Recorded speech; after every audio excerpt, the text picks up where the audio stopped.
Over the moon is a bit exaggerated, but of course we were really happy, especially because after an hour we were 2-1 down. Maybe that wasn't a reflection of how the first hour went, because I think we dominated the whole game, which is not that easy. Maybe you think, he played a number 20, this is what we expect, but I've seen many games of Southampton that they were dominating the game. But in the end, if you're 2-1 down after an hour, you are maybe over the moon if you win it with 3-2. Any more? What about Mo? I mean, obviously he's a big player, big moments, and then again. Yeah, we always know we can trust on him if things are difficult for us, because after we went 2-1 down, I didn't really felt that was the moment we should score, and then out of a fantastic pass from Ryan Gravenberg though, but timing of the run and the way Mo finished it was special, and that I think that helped us really back into the game. Of course, it's normal if you score a 2-2, it helps you back in the game, but we needed that goal maybe to play the last 25 minutes that we played, because for me then it was a matter of time before we scored a goal. In the first hour we dominated possession without really creating that much. In the last half hour we were dominating, or last 25 minutes we were dominating with creating some chances. Southampton started Paul Onuachu for the first time, and obviously he has a big presence, and the other changes, Flynn Down was coming into defence. Did that surprise you, and did you have to adapt to their changes?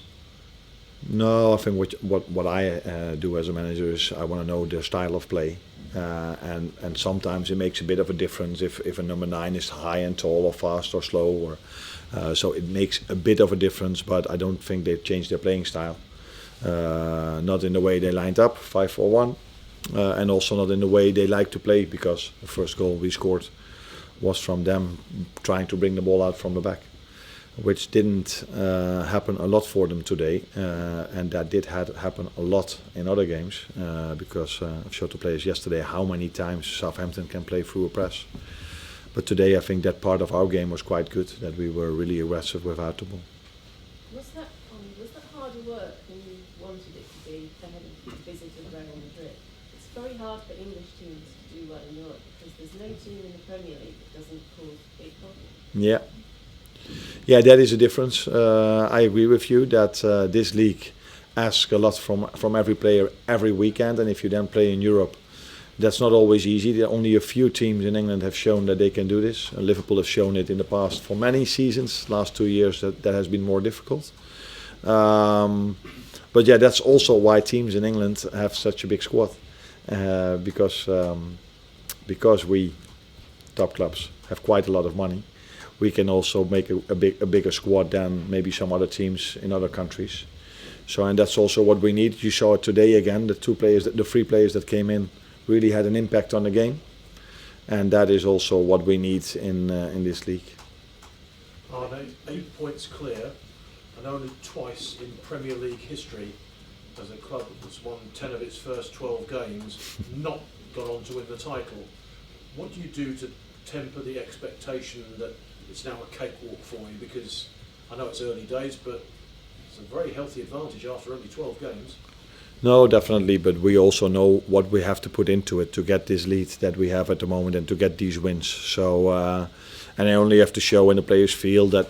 I think there were maybe 1 or 2 games for us that were wins by a big margin, but the rest of them were all by small margins. So we know how difficult it is to win a game, and these players have been longer in the Premier League than I've been, but I think it was last season, even later on in the season, that Arsenal led by 8 points and City came back. So you know, if you face Arsenal, City, Chelsea and all these other teams, that Tottenham was great yesterday as well, they are all able to win so many games in a row. So it's nice to have this position, but we are definitely not get carried away. You've been very complimentary about Southampton. I just wondered if you've spoken to the manager, Russell Martin, at all today. Not more than I speak to every other manager. So you shake hands before the game, after the game, and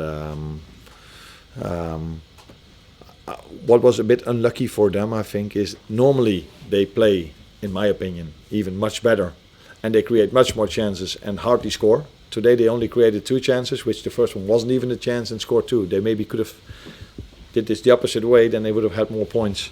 Because in other games they played through the press of other teams so many times, but then they were not effective enough. Is that effective the word you use? But today they were really effective because I think they arrived 2 times, with the first one not even being a chance maybe, and the second one from our set piece. So if they can combine these 2 things, so the style of play they have for all the other games, combined with the effectiveness they had today, then I'm sure they will bring in a lot of points in the future. Can I just check, do you have any complaints about the penalty that was given for you? And certainly none about the one that was given for you, but the one that was given against you in the first half, it looked very, very tight. Yeah, What was your view on it? In general, sometimes you can also have a bit of could have made a different decision or not. But for me, with the offside and deciding if a ball is inside or outside, that is just black or white. So and it was a foul, that was clear. So if they saw that it was inside, then it's a penalty. So sometimes with a knock, yes or no, or a red card, yes or no. There was also an incident in the first half where you could argue if that's a red card, yes or no. Those things you can argue, but offside and inside or out the 18-yard box is something you cannot argue. But it was a small margin, like the whole season of us, Tilman.